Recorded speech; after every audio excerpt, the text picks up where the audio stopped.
नमस्कार मित्रांनो पीक विमा संदर्भात आज एक मोठी आनंदाची बातमी शेतकऱ्यांसाठी आलेली आहे. मित्रांनो, खरीप पीक विमा वाटप सुरू झालेलं आहे. मित्रांनो, आता शेतकऱ्यांच्या खात्यामध्ये लवकरच पीक विमा जमा होणार आहे. तर मित्रांनो, कोणत्या जिल्ह्यात शेतकऱ्यांना हा पीक विमा वाटप सुरू होईल आणि हा पीक विमा किती शेतकऱ्यांना मिळणार व कोणत्या जिल्ह्यातील शेतकऱ्यांना मिळणार याची संपूर्ण माहिती आज आपण या व्हिडिओमध्ये पाहणार आहोत. चला तर मग आपण जराही वेळ न वाया घालवता या व्हिडिओला सुरुवात करूया. तर पहा मित्रांनो, यंदा अतिवृष्टीमुळे खरीप हंगामातील पिकाचे मोठे नुकसान झाले आहे व अजून सुरूच आहे. या स्थितीमध्ये पीक विम्याच्या भरपाईपासून एकही शेतकरी वंचित राहणार नाही याची खबरदारी घेतली आहे. संबंधित कंपनीला पीक विम्याची भरपाई द्यावीच लागेल, असे क्रीडा युवक कल्याण मंत्री संजय बनसोडे यांनी पीक विमा कंपनीला आदेश दिले आहेत. काढणीला आलेल्या मूग व उडीद पिकांना मोठा फटका बसला तर सोयाबीनचेही नुकसान झाले आहे. नाशिक, लातूर, बीड व काही जिल्ह्यात 2 सप्टेंबर रोजी 32 महसूल मंडळात अतिवृष्टी झाली आहे. पिकाचे मोठे नुकसान झाले. यात काढणीला आलेल्या मूग व उडीद पिकांना मोठा फटका बसला तर सोयाबीनचेही मोठ्या प्रमाणात नुकसान झाल्याचे दिसून आले आहे. शेतकऱ्यांना एनडीआरएफचे निकष बाजूला ठेवून जास्तीत जास्त नुकसान भरपाई दिली जाईल. नुकसानच्या काळातही शेतकऱ्यांना पूर्ण ताकदीने मदत केली जाईल. त्या शेतकऱ्यांना येत्या 2 दिवसांमध्ये सरसकट पीक विमा वाटप केला जाईल. तसेच अतिवृष्टीने झालेल्या नुकसानचे पंचनामे वेगाने करून शेतकऱ्यांना तात्काळ नुकसान भरपाई पीक विमा देण्यात येईल. मराठवाड्यामध्ये अतिवृष्टी झाल्यानंतर लगेचच विभागीय आयुक्त आणि जिल्हाधिकाऱ्यांना तातडीने पंचनामे करण्याच्या सूचना दिल्या आहेत. यामुळे झालेल्या नुकसानचे पंचनामे युद्धपातळीवर करून शेतकऱ्यांना लवकरात लवकर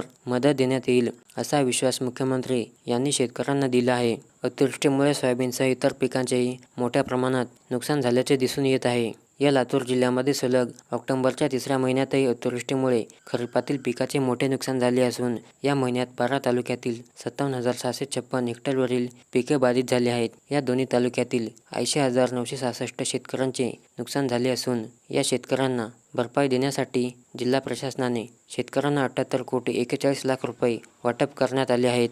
ऐन काढणीच्या वेळी मूग व उडीद पिकांचे तर सप्टेंबरमध्ये सोयाबीनसह फळ पिकांचे अतिवृष्टीमुळे मोठे नुकसान झाले आहे. जिल्ह्यामध्ये ऑगस्टमध्ये 326 शेतकऱ्यांच्या 150 हेक्टरवरील पिकांना बाधा झाली होती. या बाधित शेतकऱ्यांना सरकारने 2 कोटी 1 लाख 8 हजार रुपये भरपाई मंजूर केली आहे. सप्टेंबरमधील अतिवृष्टीचा मोठा फटका पिकांना बसला. या सोयाबीनचे पीक अतिवृष्टीच्या तडाख्यामध्ये सापडले. ऐन काढणीच्या वेळीच अतिवृष्टीने शेतकऱ्यांच्या हातातोंडाशी आलेला घास हिरावून नेला आहे. या महिन्यात 2,82,458 हेक्टरवरील पिके बाधित झाली आहे. त्या शेतकऱ्यांना तात्काळ पीक विमा वाटप करण्यात येईल. 3,58,767 शेतकऱ्यांना 384 कोटी 14 लाख रुपयांची भरपाई 4 दिवसांमध्ये मंजूर केली आहे. मात्र अजूनही भरपाई रक्कम हातात आली नसताना ऑक्टोबरमधील अतिवृष्टी झाली आहे. यामुळे 12 तालुक्यातील 60,913 शेतकऱ्यांच्या 38,000 हेक्टरवरील पिकांचे तर 4 तालुक्यामधील 21,053 शेतकऱ्यांचे 19,656 हेक्टरवरील पिकाचे नुकसान झाले आहे. त्यांना तात्काळ नुकसान भरपाई देण्यात येणार आहे.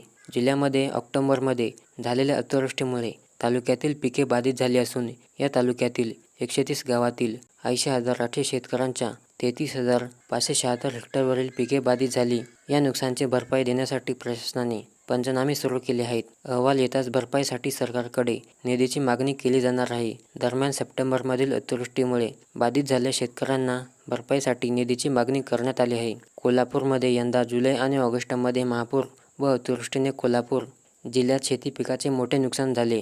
यामध्ये हजारो हेक्टरवरील पिकाचे नुकसान झाले तर जिल्ह्यातील 1,62,805 शेतकरी बाधित झाले होते.